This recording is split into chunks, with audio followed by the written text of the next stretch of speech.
Welcome back, everyone, to another episode of the Leadership Void podcast. It's 2024 and season 5. Oh, my goodness. I'm Enrique with my co-host Vince to bring you the best in our veteran military spouse and first responder community. And Vince will introduce today's guest. Yes, Happy New Year, everyone. As you know, I'm sporting these glasses just for the introduction. Season 5, we're here. We're so excited. Guess what? Jason Politte, he is a senior analyst, employee relations, County of Riverside in California, and also a retired Marine Corps Sergeant Major. Jason, welcome to the show. Tell us about you.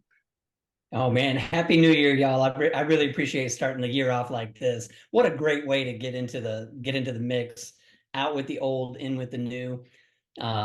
Pleasure to be here. I appreciate y'all inviting me. Happy to be here. First and foremost, a little bit about me. I am a family man. After a few decades of service in the Marine Corps, my big deciding factor was I want to spend time with my family. So that's my main priority and has been for the last couple of years. I do work now at the County of Riverside. I am a senior analyst, like you mentioned, employee relations, which I think fits my passion for people and organization that I'm sure we'll get into here in a little bit. Before this position, I worked a little bit in the leadership development industry with a startup company that was focused on helping supervisors, managers, and leaders create a positive climate, develop cohesion, and provide a sense of purpose to their people in the workplace. That encompassed right around the last 5 years or so. Before that, like we mentioned, a few decades in the Marine Corps that helped me set myself up for success and really light that passion that I have for people and organizations to thrive. That's my number one goal now at this point in my life. Well, Jason, we are so grateful for your service. And everybody coming out of the military is looking for that transition thing. What am I going to do? What can I do? So tell us a little bit about your role now in the county. Yeah, so in my current role, I get to mix two wonderful things: people, process, or a few wonderful things: people, process, and organization. So in my current role, I help employers and employees with their relationships. In my opinion, it's a perfect fit for people that have a passion for people and organizational performance. Oh, absolutely. That's phenomenal. People and process, right? You definitely, and organization, as you mentioned, Jason, that's phenomenal. So learning and hearing about your position, what do you do currently or have done to get back in your community? Yeah, within the community, there's a couple of things. One of which I'm really passionate about is the Outlier Project. So the Outlier Project, in short, is it's a wonderful community of folks that can come together. Right now, we've got about 700 members in 34 countries and still growing quickly. Inside the Outlier Project, we do about 200 live interactive virtual events, plus about a dozen or so throughout the year in-person meetups where we get together and have a great time, collaborate, meet a whole bunch of folks that you probably wouldn't meet normally in your day-to-day. Some of these adventures that are being put together include things like a humanity expedition to Nicaragua, a one-of-a-kind retreat that more to follow on that as we continue to progress throughout the year. We also have signature events like the Kentucky Derby, the US Open, Army-Navy game, and a few others. Last year, we got to listen to a whole bunch of folks just come together, help each other out, be there for one another, and really, when you think about getting a community of folks together that believe in one thing, the thing that really drew me to the Outlier Project was their belief in people over everything. And that just aligned with who I am as a person. So I continue with that. Look, a couple of side projects I also do. I'm on the board of directors for my son's competitive swim club here in Temecula, California. I also enjoy giving back to our veteran community while I do some mentorship through a myriad of situations, whether it be job hunting, mental health, transitions, not just from the military, but after they've already left and are still doing career transitions, and then also family and life situations that pop up. Outstanding. And as a fellow outlier, as you was describing, I was like, yep, all that. And so it's so good to also be tied into the community. Thank you for mentoring those that are coming out and are trying to find their way now. We know both Vince and I that it's a very difficult process. It doesn't seem to end anytime. It's always trying to evolve. And talk about evolution. What's on the horizon for you and your organization?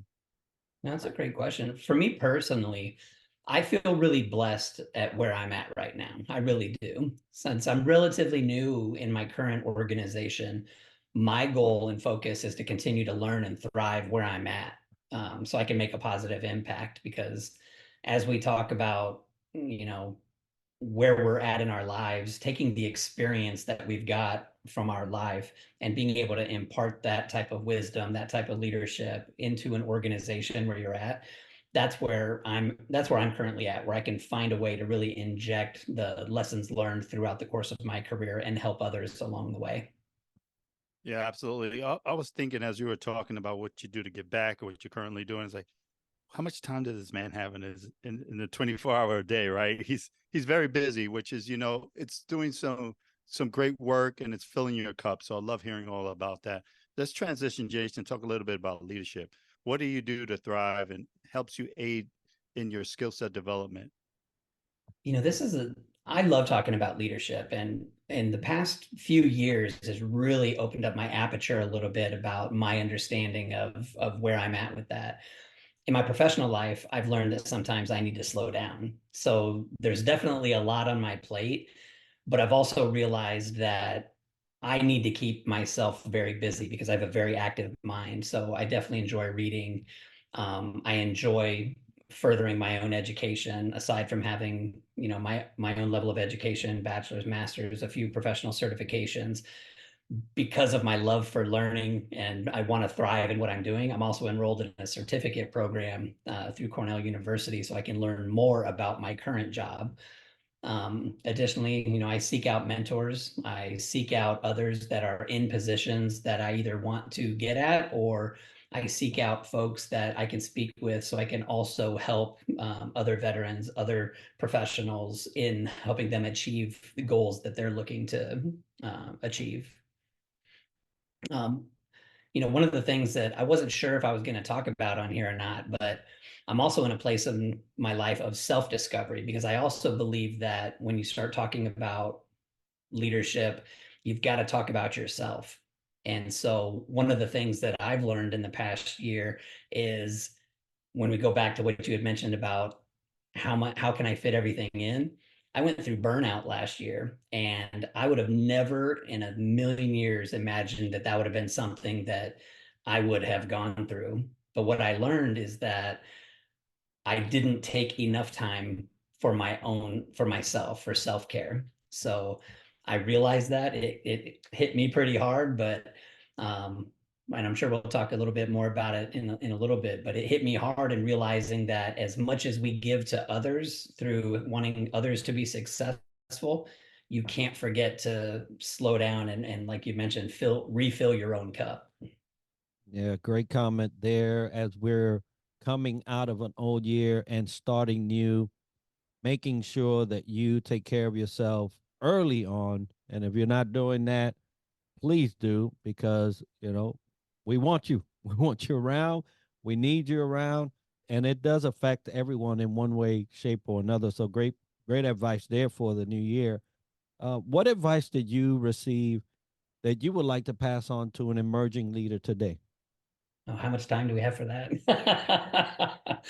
I've been really blessed to be surrounded by a bunch of great leaders that have passed on great information to me. And some of the main, I'd say, key points for me was everybody makes mistakes. Know that, remember that, and know and plan for it, because it's a thing. Be humble, remain humble, because again, not everybody performs at a level that you would expect them to, but you have to also remain humble, because you may not be the smartest person in the room. I remember many times being in a senior level position that I didn't know the answer to stuff, and being able to ask those questions to others, whether they're relatively new or junior in rank, for the time in the Marine Corps. But it's just something that you need to remember, because one of the things I've learned about myself is I always assumed that people knew what I know. They understood where my mindset was. And once I realized that that wasn't the case, it enabled me to ask more questions, explain things more thoroughly. Another great piece of advice was actually something that was told to me last year: be where your feet are. It's one good thing to get lost in strategy, to get lost in, you know, how you're going to continue to progress in your life or in your career, but never forget to be where your feet are. And that for me is where I got a little bit, I don't want to say I got lost, but I started getting way too far up in the clouds, thinking of where we're going and how we're going to get there, that I lost sight of where I currently was. Another piece of advice I would say is continue to learn. Every day is an opportunity to learn something new, whether it's having a conversation with somebody, being very curious, in the great words of Ted Lasso, but asking questions, reading books, reaching out to mentors. Um, one of my favorite sayings is people are always worth it. So treat them as they are. If you go into an organization or go into wherever you're at in life and you realize and you have the conversations that people are always worth it, then you're going to treat them that way. And I think that's a true blessing of a mindset to have as an emerging leader. And last but not least, I will always say this till my days are gone, is never forget to take care of yourself. Because when you start taking care of yourself, you you may end up in a place that you don't want to be, but it's so easy to do when you get engulfed in just taking care of other people. You can't take care of other people if you've got nothing left to give. So as an emerging leader, I would say definitely don't always focus on what you need to focus on, but never lose sight of taking care of yourself. Totally love all those pearls of wisdom you shared, Jason. Part of me says, taking care of others, your heart is yours. Take care of that heart first, that within, before you go ahead and give it externally. But love everything you said about being humble, having the humility, so important. Be where your feet are is another great one. So great pearls of wisdoms there. And Jason, for our audience, been in the Marine Corps, love to hear memorable leadership aha moments. I know you have a few we'd love to share. Which ones are there? Yeah, I'll tell you, one of my biggest aha moments as becoming a leader is becoming a father. Because I will tell you the timeline of events for me in my career. I became a drill instructor in 2002, 2005, which was a great experience, but the caliber of leadership that there was phenomenal.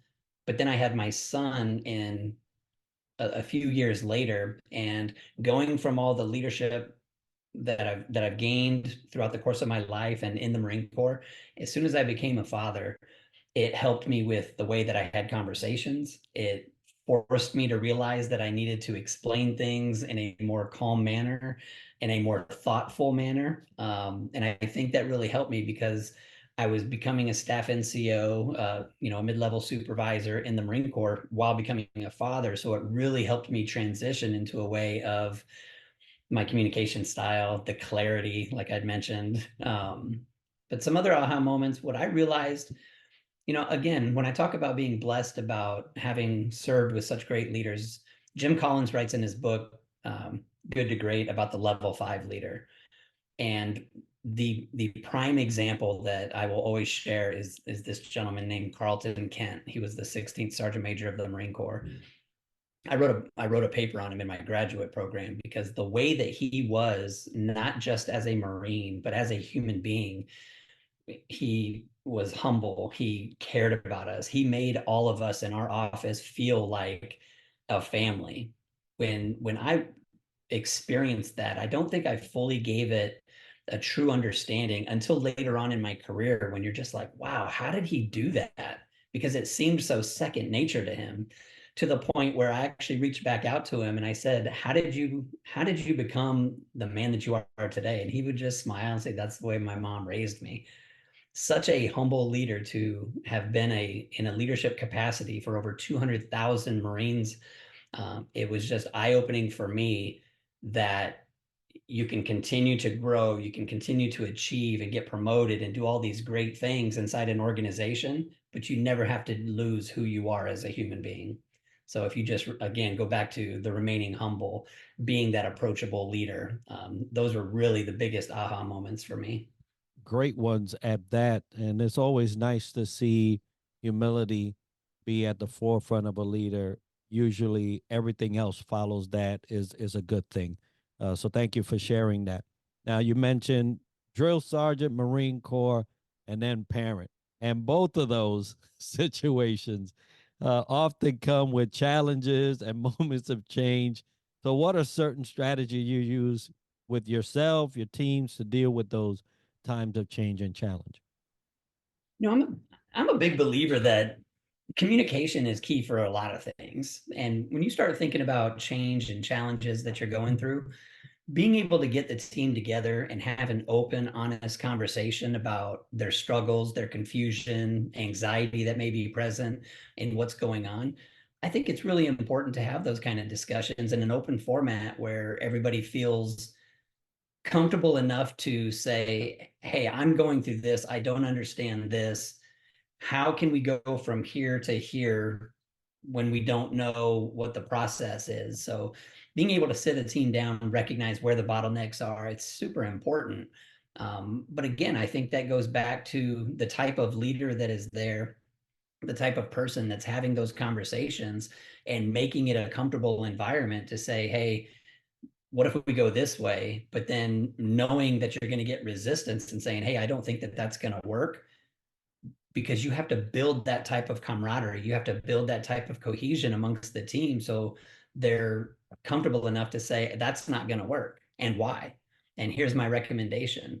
If you rule with an iron fist and you're coming in there saying, this is the way we're going, yeah, you may go that way, but that's not going to be a very comfortable ride to get there. When you got a whole bunch of people with different ideas, different viewpoints of how to get to that, to how to manifest that change or make it through that challenge. No, absolutely. Diversity of thought is so important, and have the humility to make it happen and occur. And the county of, Riverside is so grateful to have you there. I know, Jason, and everything you're doing over there. So folks listening in, how do they contact you or your organization? The best way to contact me would be through my email address. I'll give my Gmail, jasonapolitte@gmail.com, or they can find me on LinkedIn, Jason Politte, Politte. Outstanding. And folks, we're going to have that information as part of the show notes and video for you to get a hold of Jason and get to know him. He's a great guy, not only as a veteran and sergeant major in the Marine Corps, but as a great person out here. You heard about his volunteer work. So thank you, Jason, for being with us. And folks, if you want to get a hold of us at the Leadership Void podcast, the leadershipvoid@gmail.com is where you'll send that correspondence. If you'd like to see a special guest or a leadership topic covered, you can do it by those means. And again, don't forget, Happy New Year, everyone. Season 5. We started out with this man right here, Jason. We're so grateful for you. Grateful for our sponsors, Triple Nickel and FAVOB. But today's all about Jason. Have a wonderful day. Happy New Year to you and your family and everybody listening in. Take care, brother. Happy New Year. Appreciate it.